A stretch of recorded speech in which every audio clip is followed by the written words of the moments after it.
Le closing, c'est fini, ce que personne ne te dit. Bienvenue dans cette vidéo où ça va être vraiment full valeur. Dans cette vidéo, je vais déconstruire avec toi l'image du closing, je vais te montrer un petit peu ce que c'est concrètement et surtout comment il a vraiment évolué et comment surtout tu vas pouvoir tirer avantage de ces changements sur ce marché. Alors, juste avant de commencer, je tiens à être très franc, cette vidéo, elle est probablement pas pour toi en fait. Et je dis pas ça en mode marketing. Oui, tu vas apprendre plein de choses. Oui, cette vidéo, elle va être hyper importante et d'ailleurs, je te le dis tout de suite, merci de me donner ton attention et tu vas voir que je compte pas en faire n'importe quoi. Dans cette vidéo, je compte vraiment t'amener du lourd et énormément d'outils concrets que tu vas pouvoir dès maintenant appliquer pour aller faire plus de ventes. Le truc, c'est que moi, aujourd'hui, je peux pas me permettre de travailler avec tout le monde. Donc, si aujourd'hui, tu as entre 20 et 35 ans, que tu es déçu un petit peu par le système éducatif classique, tes études ou ton école, ils ne te conviennent pas forcément, parce que ça t'a pas préparé littéralement à entreprendre ou à gagner de l'argent par toi-même. Tu es quelqu'un qui est curieux, intelligent, sérieux et surtout entrepreneur dans l'âme. Ton objectif principal, c'est de devenir indépendant financièrement et de voyager en travaillant. Et tu as compris que ça allait se faire étape par étape. Voilà, moi ça m'intéresse pas aujourd'hui d'avoir des gens qui me regardent et qui finalement veulent faire passer de 0 à 10 millions en un claquement de doigts. Non, tu as compris que ça allait se faire étape par étape et que la vie c'était pas un curly quelque part. Et avec tout ce qu'on te dit en ligne, voilà, tu te sens juste aujourd'hui paumé et tu sais plus vraiment où donner de la tête. Si tu es dans cette situation, tu es exactement sur la bonne vidéo, clairement, parce que c'était ma situation il y a de ça quelques années quand j'ai arrêté mon école de commerce au bout d'un an, tu vois. Donc aujourd'hui, je vais vraiment tout te parler, je vais te partager, je vais te parler du closing, je vais te montrer aussi un petit peu mon expérience. Justement, c'est le deuxième point concrètement, qui est l'entrepreneur pirate? Donc c'est moi. Moi, je m'appelle Léonard, j'ai 22 ans. Et l'année dernière, j'ai réalisé plus de 200 000 euros de CA en étant closer à mon compte. D'accord? Donc sans diplôme, en étant 3 mois en voyage, juste avec Google Meet. Je reviens de 2 semaines, là, à l'instant hier, de 2 semaines de snowboard à Hokkaido, au Japon. Je te mets une petite photo de moi dans la poudreuse. J'habite aux Philippines car je vais surfer une semaine par mois à Siargao. Donc là, tu peux voir un petit peu moi avec des planches et moi en train de bosser directement sous le soleil. Et surtout, je trouve ça important de le dire, moi je perds complètement mon âme et c'est pour ça que j'ai choisi ce style de vie, ce mode de vie là, dans la routine, donc le métro boulot dodo, les activités répétitives sans créativité, donc les tableaux Excel, le troll analytique, le superficiel, les paillettes, le manque de connexion à soi et à Dieu, et surtout la vie sans adrénaline, une vie fade et sédentaire. Ça c'est vraiment le truc où je ne peux pas aller parce que si je fais ça, simplement je commence à complètement devenir dépressif et ça va pas du tout. Donc du coup j'ai fondé le Limitless Club avec une promesse claire, Make Closing Great Again. Ça fait un an que je me suis donné la mission d'éduquer le marché français au closing et rattraper notre énorme retard sur les US. Voilà que maintenant tu as un petit peu de contexte, on va tout de suite commencer à parler des 3 fausses croyances sur le closing. Alors, si tu ne sais pas ce que c'est le closing, le but c'est vraiment de closer, donc de faire des appels et de vendre des produits directement en visio ou par téléphone. Et il y a 3 grandes croyances que je remarque chez la plupart des gens. C'est simplement que aujourd'hui, pourquoi tout le monde ne le fait pas? Si ça marchait comme ça, pourquoi tout le monde ne le fait pas? Je me vois pas faire ça et ensuite je préfère un business scalable comme une agence IA ou de l'e-commerce. Un business où je vais devoir travailler une fois et en fait derrière, j'aurai plus besoin d'être présent physiquement, ça va rouler, etc. Alors, pourquoi tout le monde ne le fait pas? C'est intéressant cette croyance parce que moi aussi au départ j'étais là en mode non mais attends, si ça marchait si bien, quand on me parlait du closing, si ça marchait si bien, tout le monde le ferait et tout le monde gagnerait plus de 10 000 balles par mois en fait. Mais en fait, contrairement à la crypto et au trading, les œufs de bise qui te promettent de devenir riche facilement sans effort, la plupart aujourd'hui des gens qui vendent des formations là-dessus, c'est un petit peu leur promesse phare.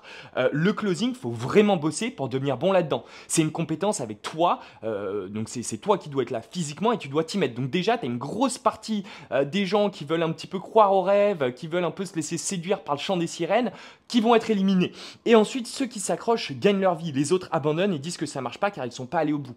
Cette phrase elle est extrêmement importante parce que au-delà de cette partie où oui, le closing, faut être là présent, enfin, faut être physiquement là et faire les choses et apprendre la compétence par toi-même, c'est aussi une compétence qui est compliquée à acquérir. D'accord? Et ça, je veux vraiment être très clair avec vous dès le départ.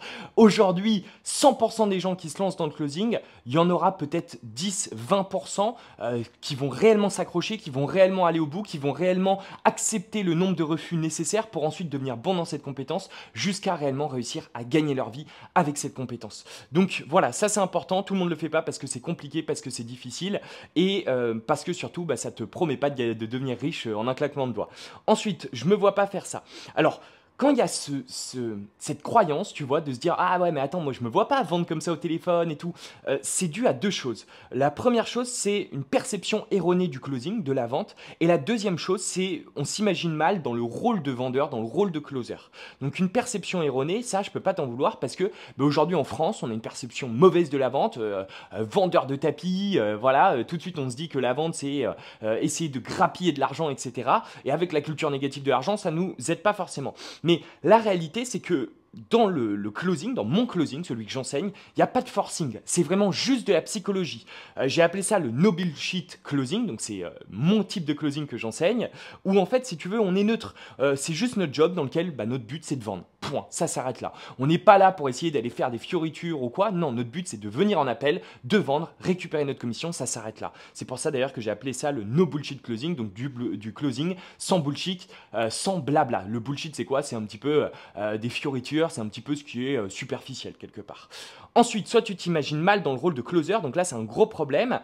Pourquoi? Parce que sans vente, tu feras toujours zéro. Hein, ceux qui savent pas vendre finissent par bosser par ceux qui savent vendre. Et ça, je l'ai tellement vu, rien qu'en parlant du syndrome français où tu as des gens qui sont surcompétents, surdiplômés, qui ont tout littéralement pour réussir et apporter une vraie solution au marché, parce que derrière ils savent pas vendre, bah, ils se font avoir par des US qui eux au contraire ont peut-être que 10% de leur intelligence ou même de leurs compétences ou même de la capacité de leur produit, mais parce qu'ils savent vendre, bah derrière vont réussir à aller dominer le marché. La vente en tant qu'entrepreneur, c'est essentiel. Si tu ne sais pas vendre, tu bosseras toujours par des gens qui savent vendre. Même si derrière tu es le meilleur dans ta compétence et que tu es le plus fort, à la fin tu te feras sous-traiter des trucs par un mec qui saura vendre et qui saura même pas 1% de ce que tu sais réellement. Ensuite, tu as déjà vendu sans t'en rendre compte. Quand tu fais des recommandations, que ce soit des artistes que tu aimes, des hôtels ou même des restos ou même d'autres entrepreneurs. Enfin, moi, combien de fois aujourd'hui j'ai appelé mon réseau et j'ai des gens qui me disent ouais tiens passe par lui pour faire telle tâche parce que lui il est vraiment bon, il est focus etc. Mais la réalité c'est qu'ils m'ont vendu cette expertise et donc en réalité ils auraient pu toucher une commission. Pareil, combien de fois j'ai appelé des potes en disant bon là réfléchis pas, achète-toi ce truc là parce que franchement ça va t'apporter une telle paix d'esprit. Depuis que je l'ai fait ça a vraiment changé mon truc et en fait je le fais sincèrement sans vouloir toucher de l'argent derrière. Donc en fait l'acte de vendre, l'acte de recommander, l'acte de vouloir pousser quelqu'un à faire quelque chose, tu le fais déjà tous les jours. Maintenant là le but c'est de savoir si oui ou non tu veux être payé pour en fait, tout simplement. Et ensuite cela s'adapte à ta personnalité. Il y a beaucoup de gens que je croise, mais même des élèves, hein, qui ont une personnalité qui est très calme, très gentille, très bienveillante et qui avec l'image un petit peu négative de la vente, avec le fait de vendre, de vouloir demander de l'argent et tout, se voit mal faire ça en fait. La réalité c'est que le closing c'est 20% de parole, 80% d'écoute. Et il n'y a aucun problème aujourd'hui avec une personnalité calme à réussir à closer, à réussir en fait à faire des ventes. C'est juste que les étapes, la façon dont tu vas aller adapter la conversation, elle sera différente pour toi, il faudra mieux te l'approprier. C'est d'ailleurs la raison pour laquelle j'ai développé du coaching individuel au sein de mon académie pour faire en sorte que chaque personne ait vraiment la meilleure façon d'enseignement des méthodes en fait. Donc voilà, donc il n'y a pas de souci là-dessus, même si tu as une personnalité qui est plutôt calme, où tu te dis ouais mais attends moi je me vois pas trop faire ça et tout, t'inquiète, derrière il faut juste l'adapter, adapter les méthodes à ta façon d'être, à ta façon de parler. Et de toute façon je te le dis tout de suite, ça sert à rien de jouer un rôle parce que si tu joues un rôle ça va se ressentir, ça va être bizarre, ça va être gênant pour toi et le prospect, tu seras pas authentique, tu vendras pas en fait. Donc voilà. Ensuite, troisième chose, je préfère un business scalable comme une agence IA ou l'e-commerce. Ça, c'est très intéressant, c'est un signe d'intelligence parce que simplement, vaut mieux voir grand que petit. Mais si tu pars de zéro et que tu n'as pas de compétences business, ni de capital, ni de réseau, c'est archi compliqué. Ça, personne va te le dire en ligne, mais la réalité, c'est que si aujourd'hui, tu sais pas vendre, tu sais pas faire d'ads, t'es pas bon en marketing, tes chances d'y arriver, elles sont proches de zéro, même avec toute la détermination du monde. Et je dis pas ça pour te couper les ailes ou tu vois, casser ta volonté et tout, ton ambition, pas du tout. Au contraire, tout ça, c'est super. Et moi aussi, je l'avais quand j'ai démarré. C'est juste que j'aurais aimé quelqu'un qui me mette en garde là-dessus, en me disant, attends, Léonard, t'as beau être le garçon le plus déterminé du monde, à avoir vraiment envie de réussir. Si demain, tu n'as pas ce qu'il faut littéralement pour construire le pont, tu n'y arriveras pas en fait. Et le business, c'est ça. C'est si demain, tu vois, t'as pas les briques nécessaires nécessaires, indispensables, des compétences vraiment marketing, ads, la vente, tout ça, pour réussir à construire le pont qui va t'amener vers un business qui sera rentable, qui fonctionnera, ben c'est juste tu pourras pas y arriver quoi. C'est comme demain un chasseur qui veut réussir à chasser une proie, il a pas de fusil, bon il va pas essayer de la chasser au lance-pierre quoi, enfin le gibier il va se barrer tout de suite. Bon tu vois ce que je veux dire, donc c'est un petit peu la même chose. Donc je te coupe pas du tout dans ton élan, en réalité hein, moi je te le dis, même si tu veux essayer de le faire par toi-même, fais-le d'abord par toi-même, mais si tu l'as déjà essayé et que t'as pas de résultat, sache vraiment ne t'en veux pas, moi ça m'a brisé ma confiance en moi, j'en reparlerai peut-être dans une prochaine vidéo, mais sache qu'en fait c'est entièrement normal, c'est juste qu'aujourd'hui bah, t'as pas les éléments, les outils pour réellement réussir à monter un business qui fonctionnera. Donc le closing ça peut être un tremplin, c'est vraiment ce que je te recommande, c'est d'abord commencer par une compétence business, parce que d'abord apprendre la vente, générer du cash, et ensuite tu pourras réinvestir dans d'autres pôles.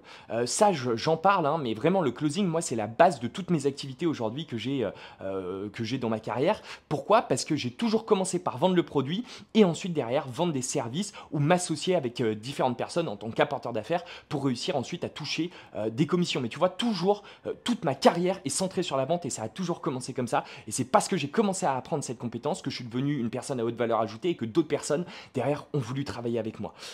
Ensuite, derrière, autre point, le closing, c'est le moyen le plus rapide de générer de l'argent sans investir en stock, en pub, ni apprendre toutes les autres compétences d'un business. Voilà, comme je te l'ai dit, derrière, tu vas pouvoir réinvestir dans d'autres pôles, donc dans d'autres compétences business en payant des gens qualifiés ou simplement en t'associant avec eux. Moi, je te le garantis, demain, tu as un marketeur qui est compétent, tu vois, il est bon, ou tu as un mec qui sait faire de l'ADS, donc de la publicité sur Facebook par exemple, ou même de créer des communautés qui sont compétents. Ces mecs-là, si tu viens leur voir en leur disant, bon écoute, j'ai envie de monter un business, il y a de grandes chances qu'ils disent, bah non, en fait, je suis très bien moi-même de mon côté. Par contre, si demain tu viens, tu leur dis, écoute, j'ai une idée de produit, je ne l'ai pas réalisé, par contre, j'ai déjà fait plus de 4 ventes, j'ai déjà 500 € de profit, si vous voulez les gars, je vous donne 250 et venez, on crée un business ensemble. Bah là, forcément, tu viens avec un tout autre levier de négociation. Ensuite, tu toucheras les 10 000 € par mois plus vite avec moins de responsabilités. Ça aussi, c'est important. Vu que tu n'as qu'une seule compétence littéralement à maîtriser, à apprendre, tu seras 100 fois plus rapide littéralement que quelqu'un qui aujourd'hui veut monter un business où il a toutes les autres compétences à apprendre, plus le SAV, plus la création du produit. Donc vraiment, juste avec le closing, tu arriveras bien plus rapidement à cet objectif si c'est ton objectif et surtout tu auras moins de responsabilités parce que pas besoin de gérer d'autres personnes. Les autres pôles, ils peuvent très bien être associés avec toi, tu vois, et du coup ça devient leur responsabilité. Alors, ensuite, pourquoi, donc on vient à la deuxième phase, pourquoi le closing est en demande? Faut aussi comprendre que voilà, le closing c'est peut-être pas pour toi, mais regarde, tu as vraiment intérêt à t'y mettre. Tu as vraiment intérêt quand même à te faire peut-être un petit peu violence, à essayer, au moins. Tu vois, au moins essaye. Pourquoi? Parce que tu vois déjà le closing, la première chose c'est qu'il y a une standardisation de la lead génération et c'est pas prêt de changer, ça fait que exploser notamment avec l'IA et toutes les solutions qui sont en train de se développer. La lead generation c'est quoi? C'est en fait le fait de réussir à avoir des contacts, hein, donc des leads, des contacts de prospects potentiellement qualifiés ou qualifiés, c'est quand même le meilleur, pour un produit. Imaginons demain je vends des couettes, d'accord, des couettes, mais ces couettes elles sont spécifiques parce qu'elles permettent aux gens qui souffrent d'apnée du sommeil de mieux dormir. Bon, bah, je vais avoir comme lead Benoît, François et Jérôme avec leur numéro de téléphone et potentiellement leur email. Donc ça ce sont des leads qui eux souffrent d'apnée du sommeil et qui seraient potentiellement intéressés par une nouvelle couette parce qu'ils pensent que c'est leur solution. Voilà, donc la lead generation aujourd'hui elle a jamais été aussi facile, rien qu'en faisant une campagne sur Facebook ou même sur TikTok ou tous les réseaux sociaux, ça devient vraiment super simple de réussir à générer du lead. Avant, tu devais avoir des prospectus, tu devais... Enfin, moi, j'ai eu des clients qui avant payaient 15 000 € littéralement leur coût pour avoir du lead et qui finalement a été divisé par 30 aujourd'hui grâce à la standardisation de la lead generation. Ensuite, pareil, c'est un timing favorable du coup. Parce que comme je t'ai dit, c'est pas prêt de changer et ça fait que exploser avec les différents outils IA qui te permettent de toujours mieux cibler tes campagnes. Ensuite, l'employé est roi. On est aujourd'hui dans un contexte où bah, le marché du travail a changé. Il y a de ça quelques années, à l'époque peut-être de tes parents, de nos parents, eux, ils avaient un boulot, c'était la folie. Fallait se donner corps et âme, parce que sinon, il n'y avait pas de choix et franchement, tu étais hyper chanceux. Aujourd'hui, les employés, ils se tuent plus pour les patrons. Aujourd'hui, c'est complètement l'inverse, d'accord? Ils veulent être libres, choisir leurs horaires, leur localisation, avoir une balance entre la vie pro et la vie perso. Et si malheureusement, le boulot là qu'ils ont trouvé ne matche pas ces conditions, ils vont avoir tendance à rapidement changer, en fait, à rapidement évoluer, d'accord? Parce que bah, simplement, Internet propose, enfin, il y a plein de manières maintenant aujourd'hui de trouver de l'emploi, en fait. Donc voilà, l'offre, elle a énormément augmenté, donc il y a un timing favorable, une offre, et ensuite, le troisième grand point, les boîtes s'allègent, donc il y a une demande. Comme les employés sont rois, donc avec les arrêts maladie, les prud'hommes, enfin voilà, moi je parle avec des entrepreneurs aujourd'hui, ils me disent bien que l'humain aujourd'hui, c'est le plus compliqué à gérer dans leur business, et c'est ça qui leur prend le plus de temps, c'est ça qui est le plus compliqué pour eux. Bon, du coup, les boîtes veulent gérer le moins d'humains possible. Il y a une explosion du business model de franchise en France, parce que la franchise, l'avantage, c'est que chacun, enfin en fait, quand tu es une marque, bah, tu n'as plus besoin de gérer les différentes filiales quelque part, et surtout les freelances, les agents IA, les SaaS, on a vraiment tendance aujourd'hui à essayer d'avoir le moins d'humains possible. Donc, si je résume, tu as un timing favorable, tu as une offre, tu as une demande, voilà pourquoi le closing va complètement exploser d'ici les prochaines années, mais il explose déjà en réalité. Ensuite, évidemment, le closing, il y a des scandales et des mensonges. Je tiens à être très franc avec vous, moi je ne suis pas là pour essayer de cacher des choses. Le closing a une image qui n'est pas forcément magnifique en fait. Faut comprendre qu'aujourd'hui, l'image du closing, elle a vraiment pris un coup parce qu'il y a des acteurs qui ont ruiné la réputation de cette merveilleuse compétence. Que ce soit avec des formations bidons, donc ils enseignaient des techniques dépassées des années 60, par des gens en plus qui n'avaient jamais vraiment gagné un centime en tant que closer indépendant, mais aussi, anecdote vraie, ça il faut le dire, quand j'ai demandé à un élève de mon académie, qu'est-ce que c'était pour lui le closing, il m'a quand même répondu, pour moi le closing, bah, c'est bien réciter un script et essayer d'être sympa, quoi. Bon, à ce moment-là, j'ai compris en fait. J'ai compris que le marché du closing, l'image du closing, il est absolument pas, il est complètement décorrélé de la réalité. Et en fait, ça fait parfaitement sens parce que les acteurs qui vendaient des formations dessus, sur le closing, ils avaient tout intérêt réellement à essayer de faire passer ça pour quelque chose de facile, d'accessible, d'abordable. La réalité, moi, je vais vous la donner tout de suite. Le closing, c'est tout sauf juste réciter un script. C'est scientifique, il y a plein d'étapes à apprendre, il y a plein de choses à savoir faire, il y a énormément de sous-compétences aussi à se développer, mais une fois qu'on a fait tout le chemin, c'est sûr et certain que ça vaut vraiment le coup. Ça, je vous le dis tout de suite.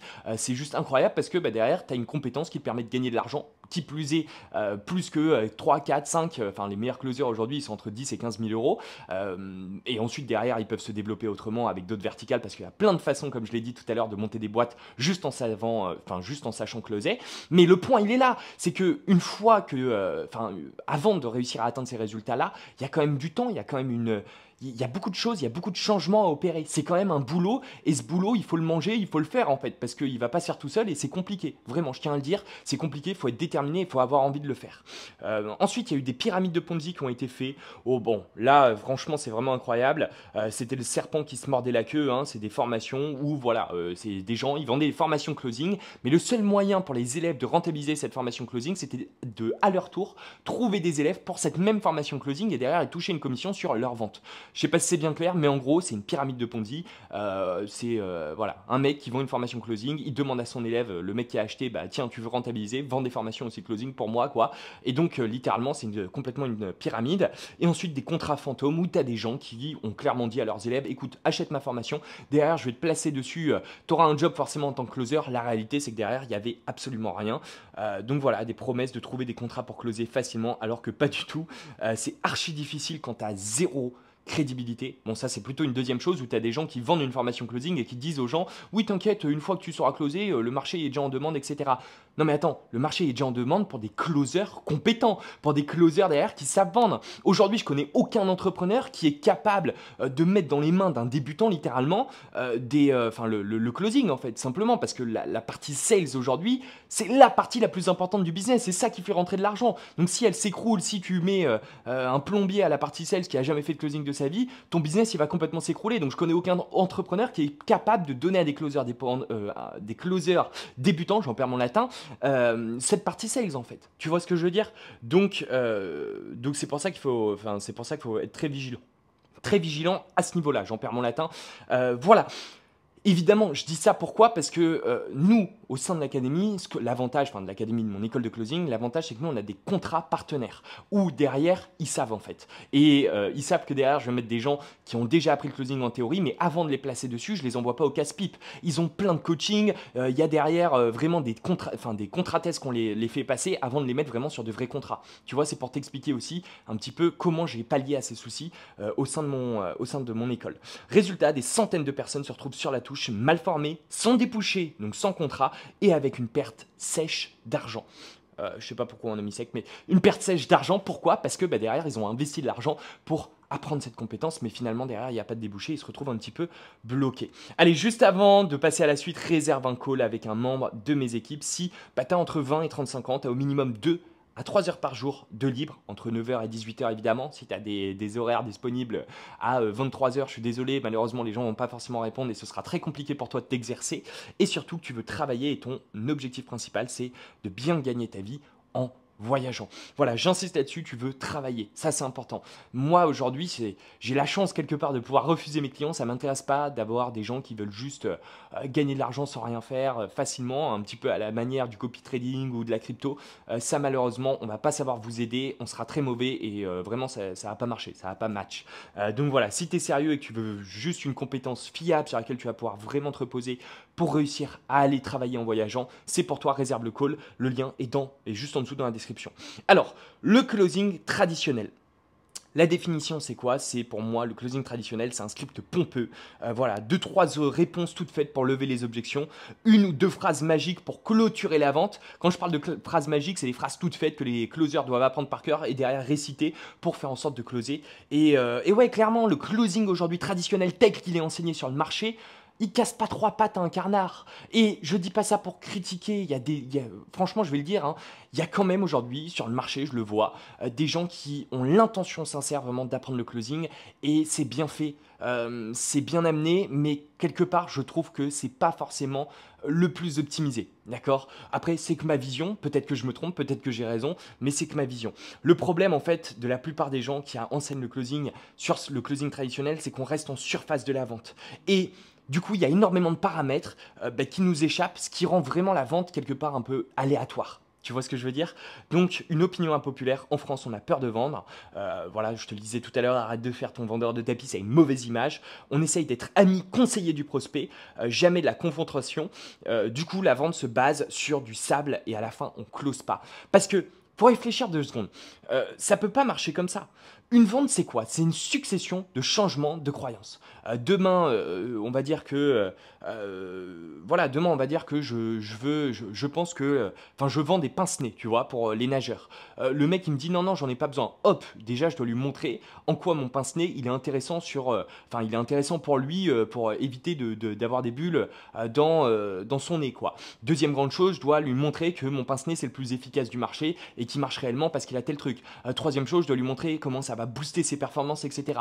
Vraiment, à la fin, la vente, c'est quoi? C'est juste changer des croyances, croyances encore et encore. Et pour changer les croyances de quelqu'un, on est obligé aujourd'hui de le confronter à la réalité. On est obligé littéralement de lui montrer que ce qu'il pense, bah, c'est peut-être pas forcément la réalité, c'est peut-être pas forcément réellement ce qui va lui permettre d'évoluer, d'avancer. Donc, voilà, aujourd'hui la confrontation elle est nécessaire. Et quand je parle de confrontation, c'est pas forcément de la confrontation négative, on commence à s'engueuler ou voilà, pas du tout. Ça peut être de la confrontation positive, sympa, empathique en fait. Il n'y a pas de souci, c'est juste qu'à un moment donné, tu es obligé de confronter les croyances de ton prospect à la réalité ou à une réalité que tu lui auras mis sous le nez. Donc voilà, c'est pour ça que forcément ça peut pas bien marcher. Le no bullshit closing, donc c'est mon closing, c'est ce que j'ai créé, ce que j'ai du coup amélioré, adapté en France, hein, pour être très franc avec vous. Bah c'est quoi? C'est du closing américain adapté au marché français. Donc c'est un peu plus agressif, c'est un peu plus intense, c'est un peu plus centré vraiment sur la vente. On n'est pas là pour devenir le pote, l'ami, le conseiller du prospect, pas du tout. On est vraiment là pour aller chercher la vente. Donc comment j'ai créé ça? Bah, lorsque je vendais des séances de consulting pour les thérapeutes, moi je croyais clairement que la vente c'était bien réciter un script, donc en essayant d'aider un maximum la personne, parfois même en oubliant la vente. Je me souviens que je vendais des consultations à moins de 100 balles et que je passais 1 heure, même 2 heures parfois avec le prospect et en fait je m'entendais tellement bien, on rigolait et il y avait une vraie connexion qui se créait, mais à la fin la personne elle me dit écoute t'es un homme vraiment incroyable, c'est super sympa et j'adore parler avec toi et j'ai vraiment passé un bon moment, tu m'as énormément aidé, mais aujourd'hui bon bah ton produit voilà quoi, je pense pas que c'est pour moi, mais dès que j'en aurai besoin je te promets que je reviendrai. En fait j'ai pas fait mon job tu vois en tant que vendeur, j'ai juste vraiment créé la relation.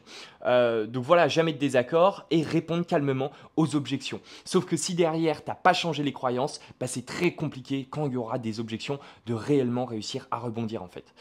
Donc voilà, puis un jour, j'ai appris la vente US et ça a complètement changé ma vie. Et je sais que ça peut faire très marketing, mais c'est réellement la réalité. Quand j'ai appris la façon dont les Américains vendent, ça m'a vraiment fait ouais, une épiphanie parce que bah, j'ai compris une façon de closer qui était archi directe, mais sans jamais réellement forcer. Tu vois, ils n'ont pas peur vraiment de pousser la personne à la transformation, mais ils le font d'une façon tellement subtile, qui parfois est aussi un petit peu directe, hein, mais ça reste subtil, qu'à la fin, la personne, elle se dit pas, ouais, le mec m'a forcé à acheter. Non, il m'a forcé par contre, enfin, il m'a pas forcé, mais il m'a poussé, si tu veux, à me transformer, à me développer, à prendre des actions pour derrière évoluer. Donc, ils cherchent l'autorité plutôt que la sympathie, expert versus ami. Ils dégomment les objections grâce au cadre qu'ils posent durant l'appel. Les Américains, aujourd'hui, ils prennent une posture qui est vraiment différente de la plupart des vendeurs français. Ils sont là pour vendre et ils ont zéro complexe avec ça. Ils ont surtout pas peur de se mettre en avant, bien au contraire. Voilà, de toute façon, on va pas se mentir, hein, l'Amérique est construite et built là-dessus. Hein, America, voilà, c'est, enfin l'Amérique, c'est la terre, l'American Dream, c'est la terre où tes rêves peuvent devenir réalité. Bon, c'est basé vraiment là-dessus, quoi. Donc je l'ai adapté en France parce qu'évidemment quand même tu peux pas te permettre de faire que du closing américain en France parce que ça marcherait pas, le public reste quand même différent, faut quand même l'adapter. Mais du coup bah voilà, mon taux de closing high ticket à partir de ce moment-là il a complètement explosé et j'ai appelé ça le no bullshit closing. Donc du closing direct, sans bullshit, sans blabla. On crée vraiment un déclic émotionnel fort qu'on va ensuite guider peu à peu vers le produit pour conclure la vente. Alors là je vois déjà certaines personnes venir, mais attends Léonard, là tu es en train de manipuler quoi ou t'aides vraiment la personne. La différence entre la manipulation et l'aide, c'est vraiment l'intention avec laquelle on vient faire les éléments. Je vais être honnête avec vous, parfois quand je close, je pense, enfin, évidemment que j'ai envie de closer, évidemment que derrière j'ai envie que la personne achète, mais la réalité elle est là, c'est que je le fais avec une telle sincérité de vraiment vouloir l'aider, de vraiment aider, de vraiment vouloir faire en sorte que la personne progresse, évolue, que bah en fait à la fin la personne elle le sent et elle voit que je suis pas là pour essayer de tourner autour ou d'avoir des mauvaises intentions. J'essaye vraiment de l'aider. Et cette sincérité là, clairement je vous le dis, c'est ma meilleure arme lorsque je close en fait, parce que derrière la personne a envie de m'écouter, elle a envie d'aller plus loin, elle a envie de me suivre. Voilà. Donc ensuite, tout le reste, c'est de la logistique. Avec cette approche, l'avantage, c'est qu'on close en R1, on vend pas, on crée des évidences, on passe jamais vraiment pour un forceur, tout en allant réellement à l'essentiel. On aide les gens, car nous sommes le moteur de leur passage à l'action. Moi, j'aime bien dire qu'on est vraiment l'impulsion de leur transformation, on est vraiment le premier coup de pédale vers l'ascension, tu vois, de la personne. Et ensuite, derrière, bah voilà, ça lui permet réellement de changer, d'évoluer et potentiellement de résoudre des problèmes, des situations sur lesquelles ça fait des mois, des années qu'elle procrastine, sur lesquelles elle a du mal, elle a peur littéralement de se pencher en fait, tout simplement. Donc, je vais vous donner quand même un petit peu de valeur, enfin un petit peu, même beaucoup quand même, les 3 fondamentaux du no bullshit closing. La première grande chose, c'est d'insister sur les douleurs. Voilà, aujourd'hui, c'est plus percutant pour notre cerveau de perdre 100 euros que de gagner 100 euros. C'est l'aversion à la perte, c'est un biais cognitif et c'est important d'avoir ça en tête. Donc, les douleurs sont essentielles pour faire bouger les gens et entamer la transformation. Si tu mets ta main dans le feu à la seconde où tu sens la flamme, bah réflexe, tu vas l'enlever direct. C'est la même chose pour la personne. C'est ton rôle réellement de lui montrer que bah, aujourd'hui, elle a sa main dans le feu, en fait, tout simplement. Et attention, quand j'entends ce mot douleur, moi ça me fait doucement rire parce que la réalité c'est qu'on peut très vite se dire ouais mais attends là voilà ton but c'est de faire mal à la personne, c'est d'être douloureux avec elle. Non pas du tout. On peut amener les douleurs d'une façon très pédagogue, d'une façon très empathique, d'une façon très gentille. Après ça dépend de ta personnalité. Évidemment que ce sera plus impactant si tu le fais de façon très agressive que quelqu'un qui le fait de façon plus douce. Mais c'est pour t'expliquer les choses. Les douleurs c'est essentiel, c'est important et c'est une étape vraiment que tu dois faire. Tout est une question de perception du douleur, du problème. C'est comme ça qu'on amène bien les douleurs. Quelqu'un qui a pris 3 kilos, bah pour certains c'est dramatique, pour d'autres bah c'est une bonne nouvelle, c'est rien justement après la bûche de Noël, tu vois. Donc tout est une question de perception du problème. Si tu veux bien amener les douleurs, là je te donne vraiment une clé, c'est travaille sur la façon dont tu amènes la perception du problème avec la personne. Ensuite, deuxième grande chose, winner, voilà, tout le monde veut travailler avec les gagnants, conquête, enthousiasme, ce point il est extrêmement important et je sais qu'il est pas forcément bien vu en France, mais pourtant c'est la réalité et sur le marché français ça cartonne parce que justement il y a peu de gens qui ont peur de passer ce pas, mais de montrer littéralement que bah, tu es enthousiaste, que tu es un gagnant, que tu as envie de gagner, que tu as envie de réussir réellement à conquérir avec la personne le problème dont elle souffre, bah, je te garantis que elle ça la motive et ça lui donne envie de bosser avec toi en fait. C'est tout bête à dire, mais demain, imaginons que tu as un problème, tu vois, peu importe ce que c'est, tu n'arrives pas à marcher, tu n'arrives pas à courir parce que ton genou droit, il est bloqué. Montrer à la personne que tu as vraiment envie de faire en sorte qu'elle y arrive. Montrer à la personne que bah, cette cause, justement, elle te touche personnellement et que tu as vraiment envie de faire en sorte que bah, derrière, elle réussisse à courir, de résoudre aussi son problème au genou droit. Bah, tu vas voir que la personne, ouais, elle va se rallier avec toi, elle va avoir envie de te suivre en fait. Donc vraiment montrer ça, de l'enthousiasme, une intonation directe, claire, pas là pour perdre du temps, combattant une grosse énergie, frénésie dans la rétine, on sent vraiment la détermination, ça aussi c'est important. Moi quand je close parfois, ça m'arrive parfois de crier, alors après c'est ma personnalité, mais c'est pas de crier négativement, voilà, mais c'est vraiment, je suis tellement pris par les concepts, je suis tellement pris parce que je raconte que la personne elle le sent en fait que je suis pas là pour jouer un rôle, elle sent que ce que je dis c'est sincère et ça sort de mes tripes en fait. Tu vois ce que je veux dire? Donc voilà. Ensuite, secret, voilà, il dégage de la certitude. Ça, c'est un grand secret des winners. Un winner aujourd'hui, il montre qu'il va gagner et il sait pourquoi il va gagner. Quand un client dépense de l'argent, il a besoin d'être extrêmement rassuré sur le fait qu'il est entouré d'experts, qu'il n'a pas affaire à des branques dans leur garage. Surtout quand c'est de la vente transformationnelle. Parce que bah, aujourd'hui, donc, vente transformationnelle, c'est par exemple un consulting marketing, une formation, un consulting sportif, un coaching sportif. Quand quelqu'un achète un de ses produits. La réalité, c'est qu'il achète le produit, mais avant ça, il achète sa transformation. Et si derrière, il n'est pas avec des personnes qui sont 100% sûres du résultat qui va l'atteindre, c'est hyper compliqué parce que pour la plupart des gens aujourd'hui, dans leur transformation, ça fait des années qu'ils la repoussent ou ça fait des années qu'ils ont peut-être essayé des méthodes et ça n'a pas marché. Donc il leur faut quelqu'un qui croit en eux, hein, mais surtout qui croit en sa méthode, qui croit en son chemin. Et de cette manière, ils vont vouloir aller plus loin. Parce que dis-toi que si demain, c'est tout bête à dire, mais c'est humain, si demain, pendant 10 ans, là, j'essaye de perdre du poids, j'y arrive pas par moi-même, j'ai essayé plein de soi-disant experts et ça n'a pas marché, et qu'une personne vient me voir, elle me dit, bon, j'ai une méthode, peut-être que ça marche, peut-être que ça marche pas, je suis pas sûr. Tu vas pas avoir envie de bosser avec, tu vois. Par contre, si demain la personne te dit oui, oui, c'est sûr, ça va de soi, ça va fonctionner pour toi, là tu vas te dire ok, bon, le mec au moins il est sûr de son coup, quoi. Donc voilà, il dégage de la certitude. Exemple, tu dois faire une randonnée, tu as un guide 1 qui te dit bon, les conditions de. Voilà, attends, j'adore cet exemple parce que je trouve qu'il illustre à la perfection ce que j'essaye de transmettre. Imaginons demain, t'as peur des randonnées, enfin voilà, t'as vu tous les problèmes qu'il y a, qui plus est, ça a l'air d'être une randonnée un peu dangereuse. T'as un guide 1 qui te dit les conditions météo sont pas top, en plus j'ai mal dormi et la mairie a changé l'itinéraire et hier, et je le connais vraiment pas bien, franchement j'espère qu'on va pas se perdre. Et t'en as un deuxième qui dit, oh, cette randonnée super, ça va être fantastique, c'est tellement facile, je connais toute la montagne comme ma poche, je l'ai fait les yeux fermés, franchement tranquille, facile, on va passer un super moment, pense même pas aux risques, pense à comment tu vas profiter parce que les risques, il n'y en a pas, je suis avec toi. Bon, forcément que tu vas suivre le guide de numéro 2. Ensuite, derrière, ne jamais manquer de se mettre en avant, que ce soit au niveau de soi, du produit, de la boîte, les clients, les collaborateurs. C'est aussi ça la vente. C'est aussi ne pas avoir peur de montrer qu'on est bon et de le prouver. Alors évidemment, si demain ton produit il est pas bon ou que même c'est un peu bizarre ce que tu vends ou il y a des incertitudes, ne vends même pas ce produit en tant que closer. Je te le dis tout de suite et je le répète depuis 5 ans parce que derrière ça va retomber sur toi. Clairement, ne vends que des produits auxquels tu crois, ne vends que des produits où tu sais littéralement qui sont qualitatifs et qui vont réellement pouvoir aider les gens. Parce que derrière, comme je te l'ai dit, ça va retomber sur toi. Donc le karma et puis même les supports clients, enfin tout ça, ça va revenir sur toi. C'est pas une bonne idée. Mais si demain tu sais que ton produit il est bon, n'aie pas peur de le dire, n'aie pas peur de le mettre en avant. Parce que là, tu feras la différence par rapport à tous ceux qui aujourd'hui ont peut-être un bon produit, mais ont peur ils rasent les murs en fait, ont peur de le dire. Et ensuite, le troisième point, close or die. Personne raccroche le téléphone tant que le prospect respire toujours.